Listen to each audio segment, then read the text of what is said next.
Bom dia a todos, bom dia a todas, sejam todos muito bem-vindos a mais um ICL Mercado Investimento. Hoje eu em carreira solo aqui, Débora foi cuidar do pé dela aí, então em breve ela está de volta, provavelmente amanhã ela já voltará. Mas eu estou aqui para passar todas as informações para vocês que hoje o dia está recheadíssimo de assuntos. Saíram diversos dados na economia brasileira, você tem o relatório Focus finalmente sendo divulgado, a inflação aí do mês de fevereiro, para a gente já entender o que subiu, o que caiu, então quais são os principais produtos que a gente deve observar que impactaram mais a inflação. A gente tem a safra de grãos que também foi divulgada hoje, o CPI nos Estados Unidos, que é o índice de preço ao consumidor, isso está mexendo muito com os mercados internacionais. Então hoje é um dia recheado com muita coisa aí para a gente tratar e falar aí durante o programa. Mas antes de tudo, vamos então já para a nossa notícia do Giro Internacional, que hoje a gente não vai ter agenda, mas a gente já parte então para as nossas notícias aí do Giro Internacional, falando sobre o que vocês podem esperar, o que vocês devem esperar do dia. Porque você tem hoje um dia que é muito marcado aí por causa dos índices de inflação aqui no Brasil, você teve teve divulgação do IPCA. Nos Estados Unidos, saiu agora há pouco o CPI, que é o índice de preço ao consumidor dos Estados Unidos, e você teve algumas movimentações muito em espera, né? Então os mercados asiáticos abriram mistos, né? Então você teve muita questão de espera de alguns mercados, outros mercados eles tiveram alguns impulsos vindos do setor de tecnologia. Então vamos começar a entender agora, principalmente do mercado asiático, tudo o que aconteceu aí nessa manhã. A gente coloca aqui na tela para vocês aí o Hang Seng, que é a bolsa de Hong Kong, e você teve uma forte alta da bolsa de Hong Kong durante essa noite, aí ela fechou em uma alta de 3,05% e essa alta foi puxada principalmente por empresas de tecnologia. Você teve bons resultados sendo divulgados, a gente está vendo como que é a situação da NVIDIA, que está puxando bastante. Bolsas mais ligadas à tecnologia como o SP500, o Hang Seng ontem também, depois de alguns resultados de um rally que teve por ações de tecnologia, a gente vê aí um aumento considerável aí das ações aí desse tipo de empresas e isso daí puxou o Hang Seng para cima. Mas nos outros países asiáticos a gente não teve o mesmo comportamento. A gente teve queda nos mercados, principalmente mais ligados ao Ocidente, né? Como por exemplo o Nikkei 225 fechou em leve queda, uma certa estabilidade, mas uma leve queda. O Xangai Composto também fechou com uma leve queda aí durante essa manhã, justamente porque existia né, uma apreensão muito forte sobre como sairia os dados do índice de preço dos Estados Unidos, que vieram dentro do esperado. Isso aí reduziu um pouco as emoções do mercado, vamos dizer assim. Então você teve um certo resultado um pouco melhor aí dentro. A gente já tem abertura de bolsas aí positivas aí, principalmente nos Estados Unidos. Aqui no Brasil também a bolsa começou positiva depois dessas divulgações.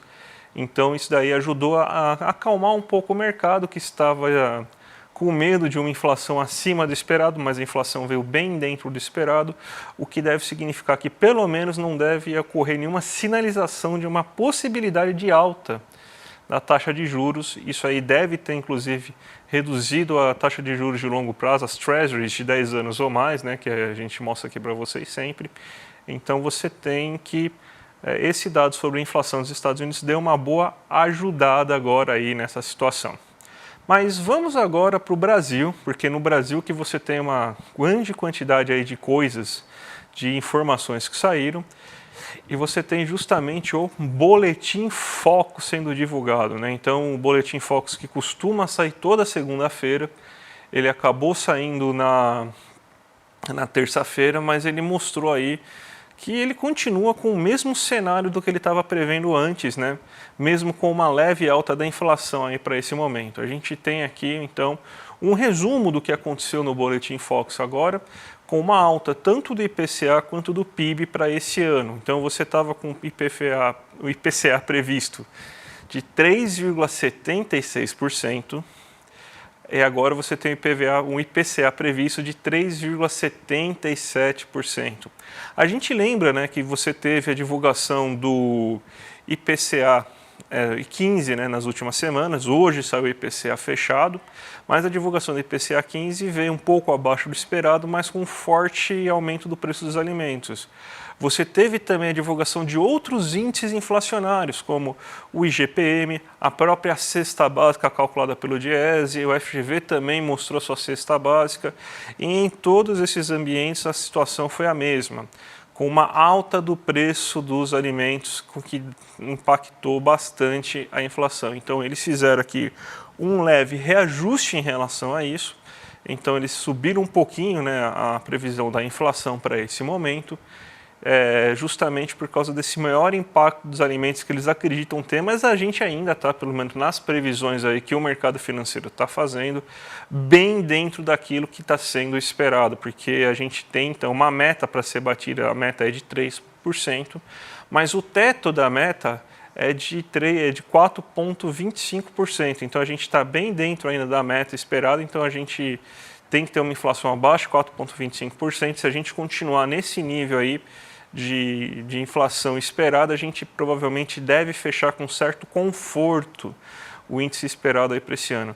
E você teve um novo aumento do PIB, porque você tem diversos agentes que estão passando agora a reajustar suas projeções para cima, desde as últimas divulgações, aí, principalmente de PMIs do começo do mês, a produção industrial que teve queda mensal, mas mostrou um nível de investimento bem elevado, os resultados do final do ano. Então você teve esses dados aí que fizeram com que aumentasse aí o ânimo com a economia brasileira aí nesse momento. Então você está tendo alguns setores já colocando o PIB, o crescimento econômico do Brasil acima de 2%, alguns bancos grandes já estão realizando essas expectativas para um crescimento mais considerável, então você também tem isso refletindo nos outros agentes do mercado financeiro que estão reajustando sua inflação.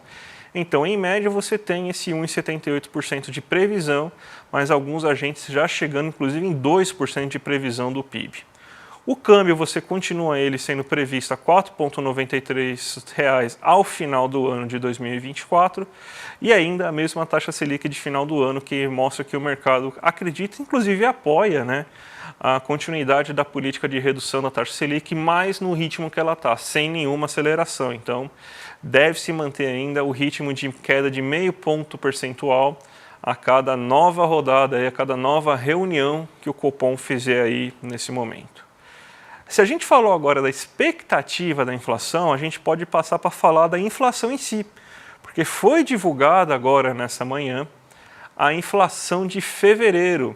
Você teve alta principalmente da educação, a gente viu que na inflação de janeiro esse índice de educação ainda não tinha sido captado pelos dados, então você tem que agora, pelo menos nesse momento, o grupo de educação teve a alta esperada, acima de 5%, inclusive acima da inflação do ano passado, mostrando que teve uma recuperação de perdas aí, isso daí era até esperado, porque os reajustes costumam ser redondos, então eles costumam ser sempre acima, um pouquinho acima da inflação. É um momento também que os empresários procuram melhorar sua margem de lucro e fazem isso via repassando, reajustando a inflação acima do esperado. E você tem também o peso dos alimentos e dos combustíveis nesse mês. Então, enquanto você teve os combustíveis atuando nos últimos meses para arrefecer, para tornar menores as pressões inflacionárias nos últimos meses, devido à cobrança agora integral do ICMS por parte de estados e municípios, né? Então agora voltou-se a situação pré-Bolsonaro, aqui daquele momento que o Bolsonaro e o Paulo Guedes fizeram aquelas medidas de desoneração dos combustíveis para baixar eles artificialmente, tentar ganhar a eleição, né? Aquela medida eleitoreira que a gente viu. Você tem agora a volta da situação normalizada. Então, a gente está com a mesma cobrança de impostos e tudo mais sobre os combustíveis. Então, você teve uma alta dos principais combustíveis, principalmente gasolina e etanol, nesse mês aí de fevereiro. Isso aí impactou a inflação e a gente teve também os alimentos. A gente montou aqui uma tabela para vocês verem aqui quais são as principais altas mensais que a gente tem aí durante esse mês, aí, pelo menos não as principais, não as mais elevadas, mas aquelas que mais afetam, né, o nosso bolso, porque são produtos de grande costume, né? A gente costuma consumir bastante desses bens aí durante o mês, né? Você teve uma alta de 0,83% no geral, o mercado estava esperando algo entre 0,78 e 0,8, então a alta foi acima daquilo que o mercado estava esperando, mas você teve altas consideráveis aí, principalmente de alimentos de consumo diário, né? Porque a gente tem a situação climática ainda afetando bastante os três grandes pontos. Chovendo muito na região sul, você teve grandes chuvas, agora nem está chovendo tanto, mas as chuvas atrapalharam bastante e geraram queda de produção do arroz, por exemplo, que é plantado basicamente na região sul. Isso fez elevar o preço desse alimento.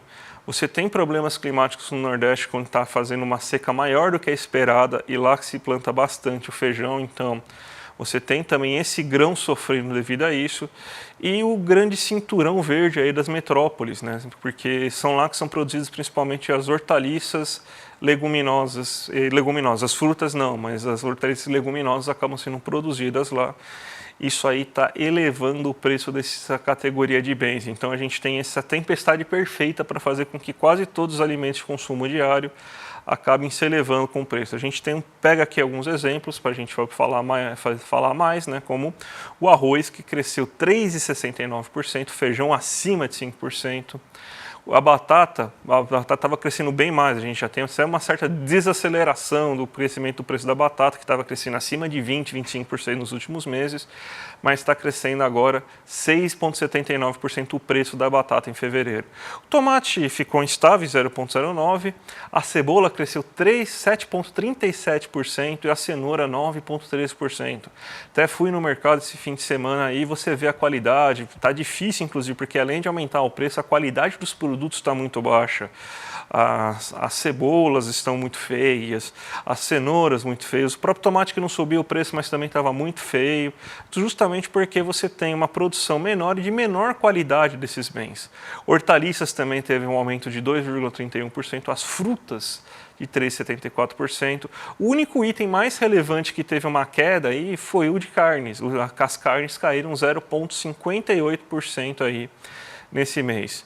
Você tem, então, que dos alimentos, quase todos esses alimentos de consumo, que fazem inclusive parte da cesta básica do Diese, a grande maioria deles, você teve uma alta e a gente sempre teve, pelo menos, que os combustíveis acabaram arrefecendo a inflação nesses últimos meses, só que agora eles voltaram a fazer parte aí e ajudaram a aumentar a inflação. A gente teve uma alta de quase 3% da gasolina, de mais de 4,5% do etanol, e de 0,14% do diesel. Isso aí encareceu ainda mais o custo de vida do brasileiro, e isso daí fez com que você tivesse uma inflação maior registrada nesse mês de fevereiro.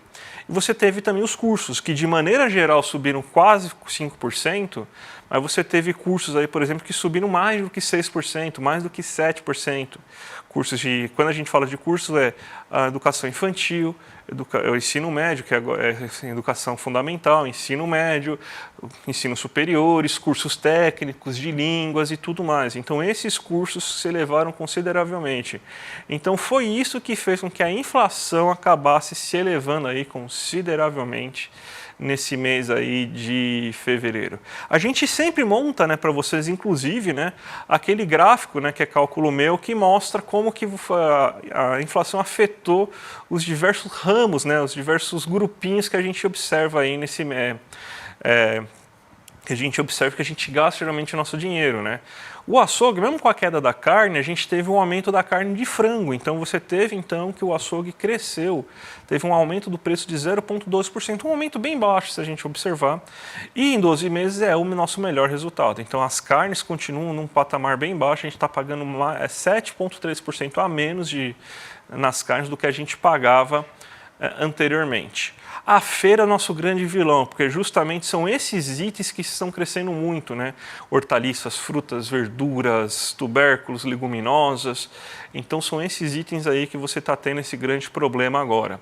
Você tem um aumento mensal, ou seja, somente nesse mês, de 3,84%, enquanto nos últimos 12 meses, devido a esse esticão que a gente teve agora no finalzinho do ano passado e começo desse ano, uma inflação já 12,81% maior do que a registrada há um ano atrás. Então, aí que está o grande problema aí da inflação brasileira, que são esses itens in natura. Então, é esse aí que está sendo o grande vilão. Porque se a gente pegar o mercado como um todo, que a gente não consome somente os hortifrutis, a gente consome também no mercado a carne, porque tem açougue dentro do mercado, a gente consome itens de limpeza, a gente consome panificados, a gente consome bebidas, a gente consome outras coisas. Você vê aí que o mercado em si subiu bem menos, subiu bem, né? Subiu 0,94% nesse mês, e você tem um aumento de 0,45% do preço do mercado se comparar ao mesmo período anterior, mas a gente tem uma queda muito menor do que se comparado à questão da feira, por exemplo. Os boletos tiveram uma alta principalmente puxada pelos bens da educação. Então, foi uma alta considerável dos boletos que as pessoas pagaram nesse mês. Então, em termos gerais, os boletos subiram 1,6%. Você teve reajuste muito de streamings, os planos de celular e também dos itens de educação. Então, você teve um aumento de 1,6% dos boletos nesse mês. Se a gente comparar um ano atrás, é um aumento de 5,76%. Ou seja, a gente está pagando acima da inflação. Os reajustes dos boletos nesses últimos 12 meses ocorreram em níveis acima da inflação. E para finalizar, o lazer cresceu muito pouco, cresceu 0,15% nesse mês. E a gente está com uma inflação em 12 meses do lazer de 4,86%, ou seja, está 4,86% maior do que a gente pagava há um ano atrás. Então esse aí é um retrato bem fiel da inflação brasileira aí nesse momento, e é o que está acontecendo justamente agora. Vamos então agora passar para a safra de grãos, que também foi divulgado o levantamento sistemático agrícola da produção brasileira de grãos, né, que é um índice que o IBGE calcula. Você tem ainda que os problemas climáticos devem afetar a safra de grãos, principalmente daqueles grãos que são produzidos para exportação, né, que é basicamente milho e trigo, né. Você tem duas situações que vão prejudicar a safra de grãos esse ano.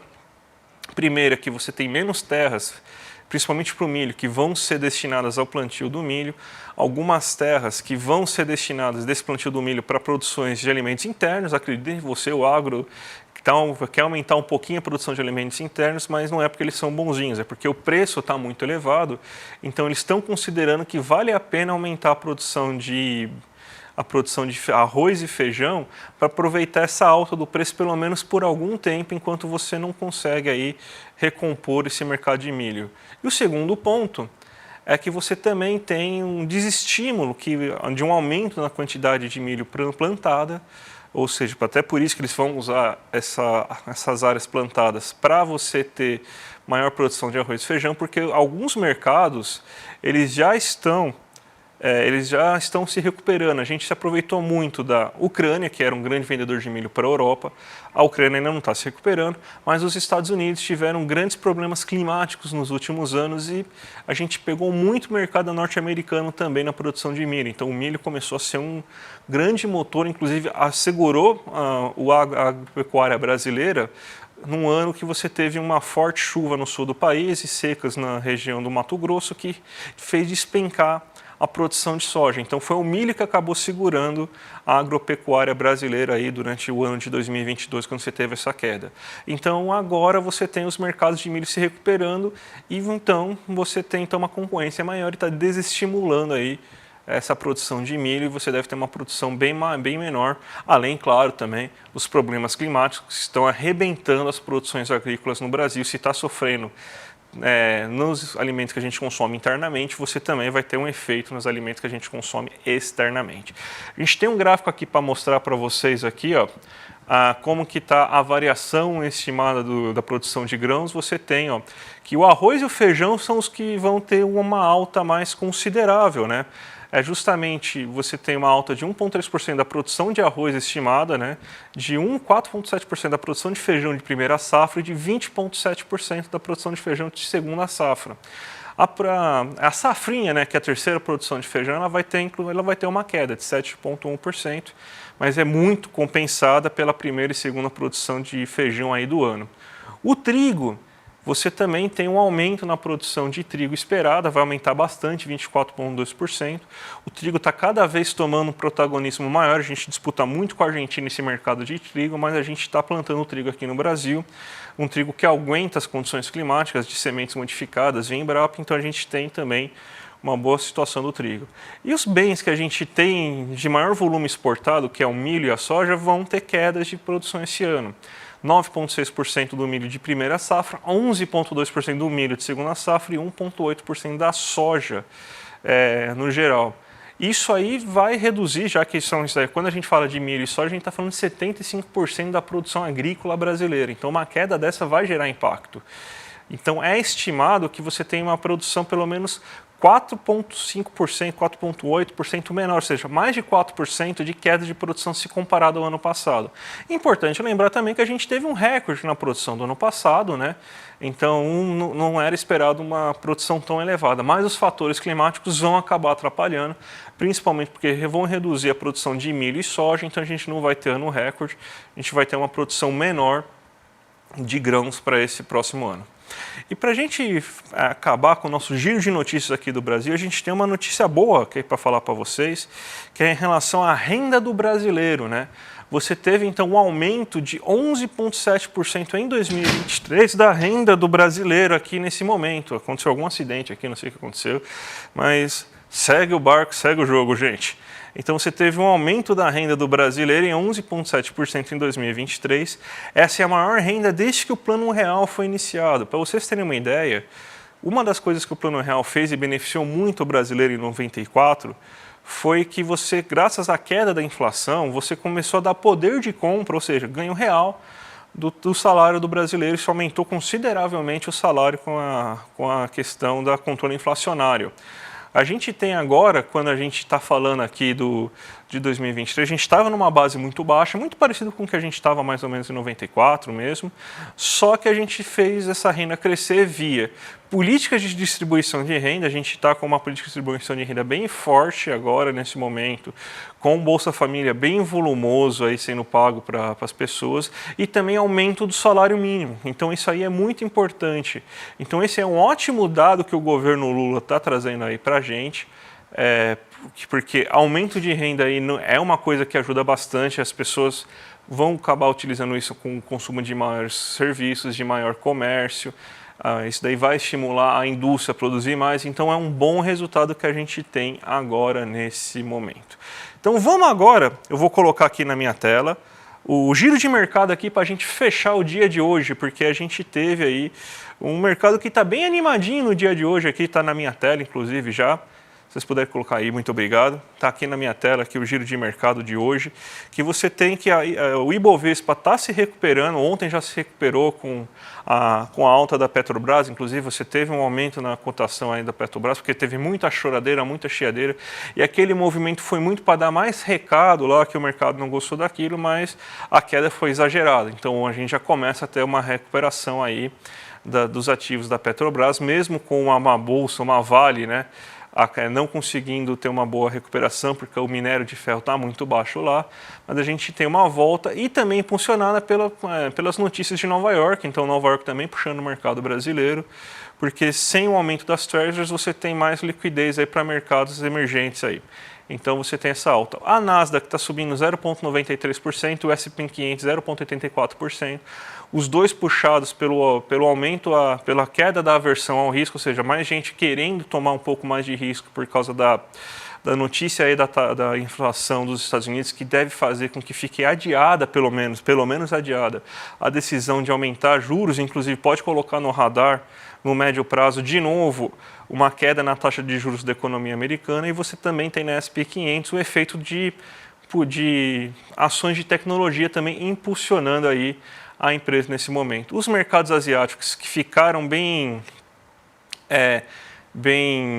cautelosos, você vê aí que os dois mercados asiáticos, diferente do que a gente mostrou no começo, fecharam em leve queda, né, mas muito por causa que você estava tendo um comportamento bem tímido, um comportamento bem de espera para saber o que ia acontecer aí no mercado americano hoje com essa decisão, com essa divulgação da inflação dos Estados Unidos, que pode nortear a política de taxa de juros para lá para o curto prazo. O dólar está caindo, está 4,97, muito puxado também pelo aumento do Ibovespa. Então, geralmente, quando o Ibovespa cai, entra mais capital aqui, você torna então a moeda mais valorizada, o real mais valorizado, então você tem geralmente quedas na taxa de câmbio quando você tem esse movimento. Movimento, inclusive, que está indo um pouco contra, porque o DXY está subindo, então o dólar está se valorizando perante os pares, mas o Brasil está indo na contramão aqui. E você tem um aumento do Brent também, que está ajudando um pouco as nossas ações aí da Petrobras, por exemplo, que estão sendo valorizadas. Tá certo, gente? Vamos então agora falar aqui para finalizar, dando nossos recados finais aí, porque hoje tem... a gente vai passar aí na íntegra, logo depois do rolê ICL, nossa superprodução, é o primeiro capítulo da nossa superprodução, Máquina de Moer Reputações. Então vocês confiram aí, não sei se vai ter algum videozinho para a gente passar ou não, mas vocês vão ter aqui pelo menos... Então vão até passar um videozinho para vocês já terem um gostinho aí do que vai acontecer, então vamos passar aí o vídeo, gente. Prepare-se para uma série que expõe as maquinações da extrema-direita, disposta a destruir reputações para alcançar seus objetivos. O primeiro episódio da mais nova série documental do ICL, Máquina de Moer Reputações, vai falar sobre a história da maior ativista do direito das mulheres do Brasil, Maria da Penha, a mulher que virou lei. Maria da Penha lutou incansavelmente por quase 20 anos para que seu ex-marido fosse preso e pagasse pelas agressões físicas que a deixaram numa cadeira de rodas e psicológicas que a marcaram por toda a vida. Anos depois de sua condenação, o agressor está livre e sendo promovido como uma vítima por aqueles conservadores da extrema-direita. Vamos defender a dignidade e a verdade das vítimas dessa máquina de moer reputações. Acesse agora mesmo icl.com.br e assista à produção exclusiva Máquina de Moer Reputações. Imperdível, gente. Então, logo depois do rolê ICL, vocês têm aí, então, o primeiro capítulo na íntegra do Máquina de Moer Reputações, aí nossa série exclusiva. E se você quiser ver mais, gente, assina aqui o ICL, você sabe que a gente tem mais de 250 cursos, eu dou curso lá. Então é sensacional realmente a plataforma, que você está ajudando a financiar a gente, inclusive, toda essa estrutura e financiar mais produções que nem essa aí do Máquina de Moer Gente. Então vale muito a pena. Aqui o link aqui embaixo, iclmercado.com.br, clica aqui e se inscreva aí no icl.com.br para você ter acesso a todo o nosso conteúdo. Então vou entregar aí para os nossos vizinhos, William De Luca e Guga Noblar agora, para eles fazerem o rolê ICL. Amanhã a gente está de volta às 11 horas da manhã. A Débora, se tudo der certo, sem o RoboFoot dela, com o pezinho dela já inteiro. E vocês ficam logo depois do rolê ICL aí com a nossa superprodução. Então tá certo, gente? Um abraço e até amanhã. O objetivo é limpar a cena do crime para a macharada. E o trabalho deles era assassinar reputações.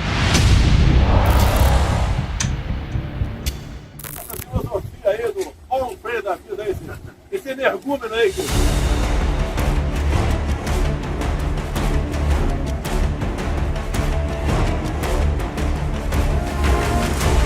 A família Bolsonaro tinha todo um esquema montado para atacar opositores virtualmente. Mas se a gente for lembrar, foi exatamente essa estrutura de questionamento que colocou em xeque as eleições de 2022. E deu no que deu. Para quem ainda não entendeu, isto é uma guerra de narrativas. E nos campos de batalha, as máquinas de moer reputações estão sempre à espreita.